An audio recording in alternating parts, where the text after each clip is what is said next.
Isang stove naman ang ating tatahapin sa kwento ni Oglo. Kagising nga na namin umaga, pumunta na kami sa rooftop ng aming syalan sa lupain ng ating ina. Pagkatapos na namin magkape, kami nagluto na at sanad ng aming almusal.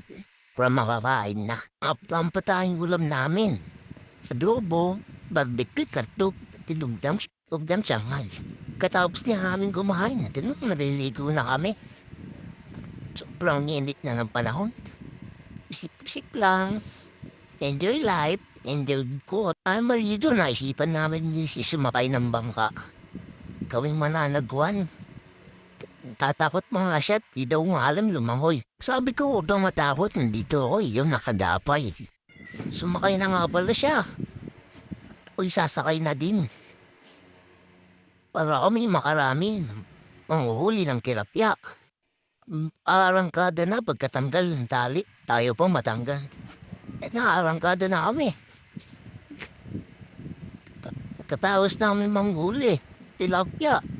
Nakadami na kami. Mga 1 kilot kalahati. Kami babalik na.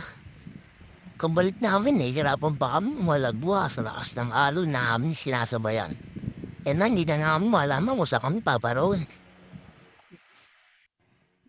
Tatapos namin manghuli, gagrahin na ang aming bangka. Para kami makakain na. Kakain ng pananghalian. Di pa nga kami magkasundo dyan kung paano gagawin namin pagkahon. Kaya ayan, kinalingan na muna na hindi kami mahirapan. Bago kami maong. Pa nga si Manong, tinagungan siya pagdalalay. Shout out sa'yo, Manong. Ikaw nang bahala dyan. Umayo ko at magpakarami.